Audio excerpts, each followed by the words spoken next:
Welcome back to r/NeighborsFromHell, where people share stories about their crazy neighbors, and if you're new to my channel, please don't forget to subscribe to join our amazing community, and without any further ado, let's dive right into the stories. And the first one is titled, Neighbor Tried to Blow Up the Neighborhood by Setting a Gas Station on Fire. Everyone always says that they want to live in a small town, until they actually move to a small town or grew up in one. Then you know the small towns are often filled with reckless youth and entitled people with anger problems. Before anyone gets mad at me for saying that, I have a story that is sure to justify it. You see, our neighborhood crackhead tried blowing up the neighborhood by lighting a gas pump on fire. I have not always resided in this neighborhood. As a matter of fact, my wife and I only moved here about 3 or 4 years ago. And this one neighbor, we will call him John, had caused trouble from the very start. Not always with us though, but he was always causing a ruckus with other neighbors or throwing house parties early into the morning with blaring music playing. And I hate to be this a-hole, but I would not be surprised if John did drugs or some drug dealing on the side. For periods of time there were always people coming in and out of his house,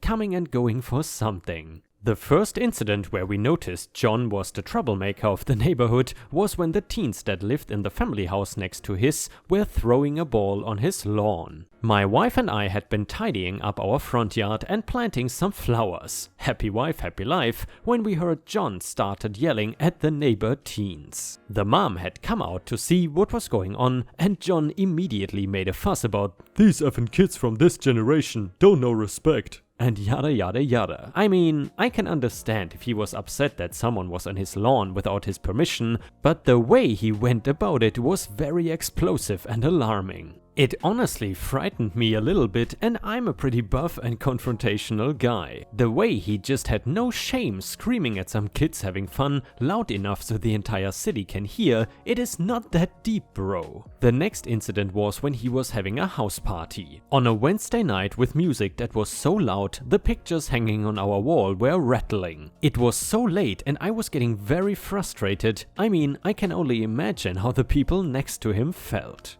If our walls were rattling because of his music and noise, then their roof just had to be caving in. I guess another neighbor had called and made a noise complaint because around 3 AM in the morning the police officers showed up. And even then you could hear John arguing with the police officers until about 4 AM. It was just ridiculous. Another incident that occurred was that John accused me and my next door neighbor of slashing his tires. First of all, I never talked to John. The most I said was hi or something like that. I did not want anything to do with this man. I was sure of that when I heard him yelling at those kids. And I definitely did not want him near my wife or house. He told my next door neighbor that he saw us standing outside on the sidewalk one day, and then after that his tires were slashed. But I am thinking it was a drug deal gone wrong or something like that. Anyway, regardless of the situation, I did my best to keep distance from John. I did not want any problems, but I wondered how long John's behavior went on before anyone would actually do something about it. So I was talking with my next door neighbor and we decided to get a rally together and complain about John as a group. If all these people were complaining about John at once, authorities would take it seriously.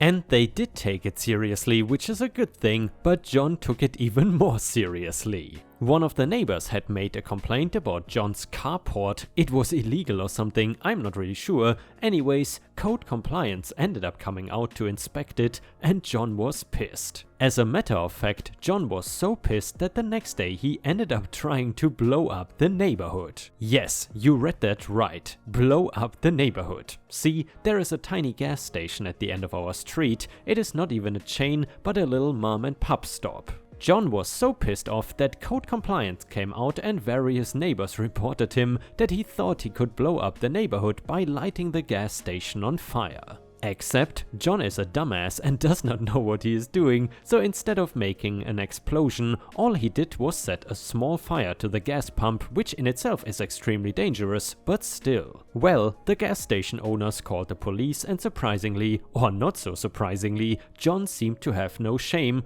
John admitted everything to the police. He told the police he was tired of being harassed by his neighbors and wanted to set a fire to the neighborhood to get revenge. Ah, yes. Blowing up your neighborhood because your neighbors don't like you. Very adult-like. Because John was so cooperative and whatnot with the police, he was the same during his investigation and only ended up getting 2.5 years in jail. I mean, I was glad that he ended up getting sentenced and that we would not have to deal with him any longer. He was charged with attempted arson and also had to pay the damage he had done to the gas pump.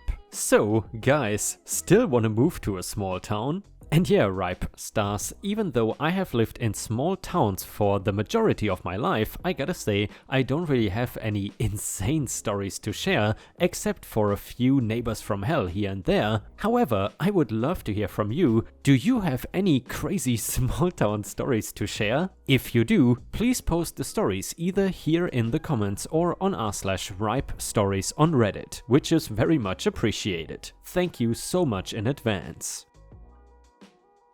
The next one is titled, Don't Steal Deposits. So, this story takes place like 5 years ago when my husband and I were broke college students with a young baby. We worked hard to afford our crappy little duplex, $600 a month, and necessities, while trying to finish our degrees to one day get ahead. Our duplex was one in an entire neighborhood owned by a large company and managed by a super sketchy married couple who lived on the same street. Before our kid was born, we did the normal excited new parent thing of painting his nursery and decorating. Our lease stated that we needed permission to paint, which we obtained from the property manager, the husband of the couple. He insisted it would be fine, and being young and naive, we did not get it in writing because he was so chill about it. So we paint and move on with our lives. A little while later, our lease was up and we had given notice to vacate as we were moving closer to my husband's school. The property manager was understanding, everything was fine, and we scheduled our move-out inspection. Prior to this inspection, we specifically asked him for the name of the paint color we needed to use when repainting the nursery. He flat out refused to give it, saying it was unnecessary to paint as we had been there so long they would be painting the whole duplex anyway. Okay, cool. Move-out inspection day comes and goes. We left the house in better shape than we found it. Aside from a small area of torn carpet right along a seam in a doorway, the property manager inspected and said everything looked great. And we should get our whole deposit, $400 back minus a few bucks for the torn carpet. Sounds good, boss. Enter a period of a few weeks where we waited and waited for our deposit, eventually leaving messages upon messages with false promises or no return calls at all. Eventually, over a month later, this culminated in a phone call with the property manager where he said, and I remember this almost verbatim, "I don't know what you're so worried about anyway. It's only like $200 you're getting back." He cited the painted nursery and the huge mess left behind as deductions, and I coldly informed him we would be going to court then because we did not feel like we owed for those reasons. The place was actually spotless when we left, aside from the 6-pack of beer we left him in the fridge for being chill.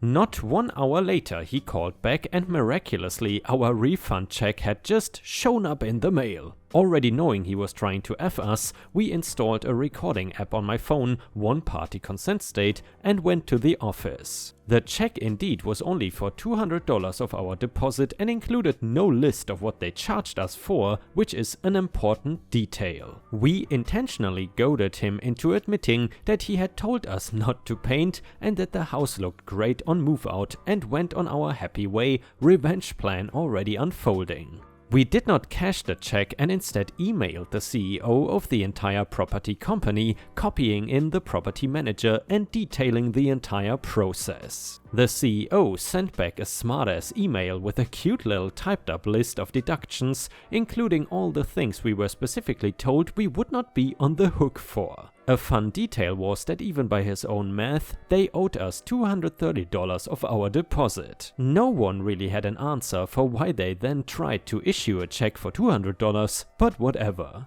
The joke was on him, because we began digging through all the state regulations on security deposits and refunds, hoping to prove that our length of stay meant he could not charge us for wear and tear things like carpet cleaning. And in our search, we instead stumbled upon a statute requiring landlords to return security deposit refunds and an itemized list of deductions within 30 days, or lose the right to withhold for actual damages and be subject to treble damages if the landlord is thought to be maliciously withholding the refund. So we typed up a demand letter for our entire security deposit, citing the statute, which he had broken because we didn't receive any refund offer or itemized list until 6 weekends later, and when he sent a smartass reply, we filed in small claims court for our entire deposit, plus treble damages and court costs. Now, I don't know if it is clear at this point, but I can be really effing petty if I feel like someone is trying to F with me. And it was clear this guy made a career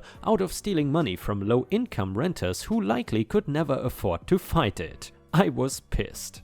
I spent the next month before our court date compiling all email correspondence in which he had effed himself over numerous times by providing written documentation that he exceeded time limits, charged incorrect amounts, etc. I also compiled phone records showing dozens upon dozens of unanswered and unreturned calls to the property manager and detailed accounts I had made immediately after hanging up of lies from the property manager. I printed out a screenshot from the company's own website detailing the CEO's role as the legal advisor, so I could innocently claim, shouldn't he have known the statutes for these issues? I printed all the relevant statutes and highlighted the important parts. And then I made 3 copies of everything and nicely compiled each in a binder, complete with sleeve protectors and page numbers. One for our own reference and one for the a-hole property manager and or CEO, we were not sure who would show up, and one for the judge himself. We also took our handy little recording of the property manager admitting to all the stuff he lied about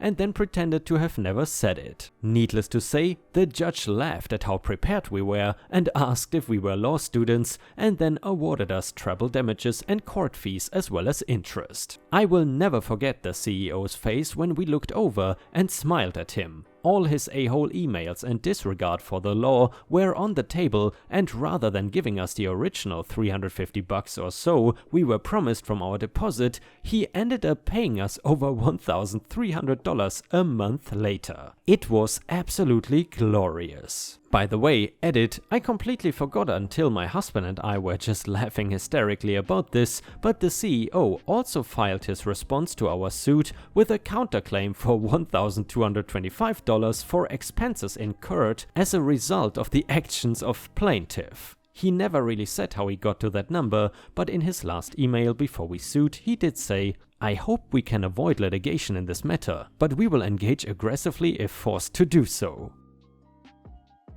The next one is titled, "Tearing open our driveway was a terrible idea." This is not about me, but about a guy I used to work with. He was a mountain of a guy, a huge Turk, but the kindest guy I ever met. He would do anything for people he liked. Nobody ever saw anybody get on his bad side until that fateful day. As it happens, he was also our delivery driver, and he spent most days on the road in his semi, leaving before dawn and returning quite late, if at all, that day. Our warehouse had a driveway large enough for him to pull the semi into and load/unload. The supermarket next door decided to do some renovations and expand. When they started construction, they started tearing out their brick parking lot and getting close to tearing out our driveway. So my boss ran out and told them where our property line is and is assured that they won't cross onto our property. Everyone goes back inside, nobody worries, until there is suddenly a raging bear Turk standing in the break room shouting about how the driveway has been torn up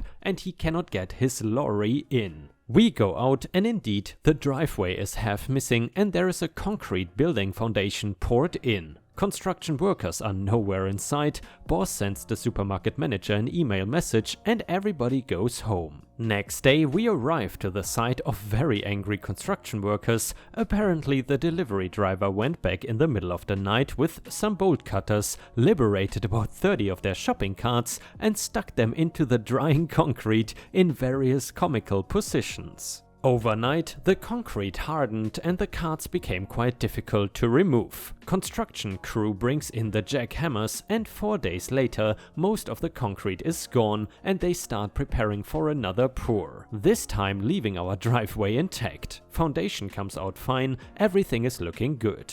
At that time, my boss shows up with the announcement that he had a survey done, and while they did not tear open our driveway the second time, they were still closer to our property line than allowed, and he had already filed a complaint to get the concrete removed. It took them another week of jackhammering to get it out. And the next one is titled, "Go ahead buddy, keep stealing packages, eventually you're not gonna like what you get." Background story: I was hospitalized one night for a spine problem and writing for surgery next morning. I was in a big double bed with another patient with a couple of curtains separating 2 beds. The other patient was a stroke patient with no speaking ability or mobility, and she has a caretaker, not patient's family. I was in agony, so the doctor gave me something strong to fall asleep, and it worked till 5 AM. My caretaker neighbor, for whatever reason, started playing very loud music from her phone. I was jerking awake and pissed. It is 5 in the effing morning. Are you kidding me? Let me sleep. So I asked her politely to turn off the music or using a headphone, and surprisingly, she just ignored me, not even bothered to say a word. The music was so loud that the nurse came in and asked her to turn it down because patients from the next room were complaining. The caretaker told the nurse her employer was not complaining, so she is fine with the music, and if there's a problem, they should talk to her employer, not her. However, her employer was not able to speak and move. This is basically torture. Here is the malicious compliance part. I noticed my neighbor patient always go to physical therapy at 9 AM and her horrible caretaker would stay in the room and sleep until 11:30 AM. Also, I made sure there's no other patients in the next room and told the nurse what my plan is. Then I had my laptop and Bluetooth speaker with me. I started to play the whole 2016 Tomorrowland playlist and turned the room into a nightclub. The caretaker was so pissed and screamed at me saying she was sleeping and my music woke her up. Well, tell your employer to file a complaint against me to the hospital or let your employer talk to me directly. And since then, my journey in the hospital was 100 times easier. Long edit: for some people who have questions about why the hospital would not kick her out, it is a complicated question. Basically, the caretaker is not employed by the hospital, so they cannot just kick her out, but sure, they can ask her to leave. By removing her, it will cause more problems like who's going to take care of the patient. Also, the hospital will risk losing a profitable patient if they piss the patient's family off. It is sad, but it is the reality of healthcare systems in my country. And ripe stars, with this we have reached the end of the video. However, if you still cannot get enough of my content, then I would highly suggest to check out my endless binge watch playlist, which will soon show up in the left corner of the screen. In addition, I would really appreciate it if you could not only subscribe to the channel, but also turn on the bell notifications, which you can do by clicking on the little bell icon right next to the subscribe button. This will help my channel tremendously, and this will make sure that you don't miss any of my videos. Furthermore, if you want to see additional ripe content that I don't post on YouTube, then I would suggest to head on over to patreon.com/ripeyoutube for more than 50 exclusive videos that you will not see anywhere else. Thank you so much for your amazing daily support, and I hope to see you again tomorrow.